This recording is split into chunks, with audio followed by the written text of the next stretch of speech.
And then we get into main card, and main card had some pretty good fights. There's some good things going on here, some interesting stuff going down. I enjoyed this main card. I did. Paul Craig, Cal Barao. I like both these guys. Barao's, I've seen all of his fights. I think, he kind of came on the scene. He's been fighting hard at middleweight. He can grapple. He can wrestle a little bit. He's got some striking. And the whole fight nerd thing, I like the approach, not taking himself too seriously, fun with it, but at the same time, still doing work and beating people up. Paul Craig, hit me up, man. I'll help you with some wrestling. He needs a better way of getting in and closing the distance and getting the takedown. He was just not able to force the clinch or take the shot he needed to do the work he needed to do to win the fight. That's a problem because when the fewer tools you have to use in a fight, the easier it is to beat the guy. If I'm fighting somebody and I know all they can do is strike or all they can do is jujitsu, like, it makes it easier. Okay, I'll just stay away from that thing. Well,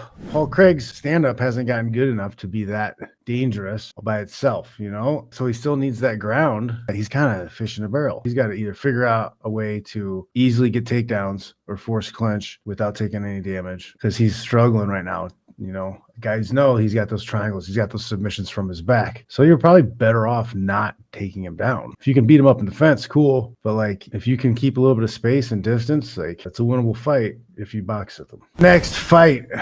And this one was a little shocking and surprising. Michel Pereira and Ihor Potieria. This looked like it could have been a really good fight. And honestly, Michel, he's always in good fights. He does wild stuff, crazy stuff. He did the backflip, lands on people. People were all upset about him doing the backflip and landing and hitting him in the head. But he didn't. The knee hit him in the chest, and then everything else was glancing off of that. I don't know. Do you guys have a problem with the backflips? Do you guys care? I don't really care. I mean, if he does it and he lands on your head, yeah, then call it what it is. Come on, it's a fight. Let them do backflips and kick each other in the head. Let's do that. So Pereira beats Ihor. I haven't seen Ihor fight. Pereira made quick work of him. He did the backflip thing and then was able to get to that choke and finish that fight off really quick. 54 seconds, puts Ihor away. And then Anthony Smith, who usually this is the one where they throw the wrench in. Usually he's there to get beat up by somebody they're trying to build up, right? Or they need somebody to take the fight, to push somebody. He's been a punching bag a number of times over the years, but he pulls off a submission.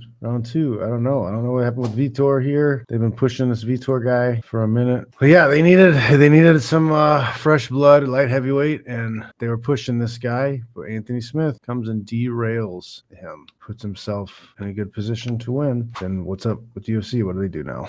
Because this guy they're trying to build is now 11-1. Just lost to Smith, who's had lots of opportunities to fight for titles and stuff. Co-main event. Jose Aldo was just remarkable. Jose Aldo looked great. Jose was always the most dangerous when he was throwing a lot of leg kicks. I think he was doing a great job last night. Anytime Martinez switched orthodox, he would beat that right lead leg. So Martinez had to keep that southpaw stance a lot of the fight, so that Jose was not as easily able to kick that lead leg. That's when Jose's dangerous, and that's when he wins fights, is when he's kicking. When he's kicking a lot, on the legs, moving a lot. What a monster Jose Aldo is still. I was just thinking the other day about, man, it's like 2024. It's been 10 years. I've been out of the UFC 11 years. Jesus. Jose Aldo. I'm looking at some of these guys. Some of these guys I'm still thinking are kids, but they're like 35, almost 40. Father Time is undefeated. Martinez, he's a tough fighter. I don't know if he got kind of stuck deer in headlights, fighting one of his heroes, or Jose just rose to the occasion and showed everybody why he's Jose Aldo.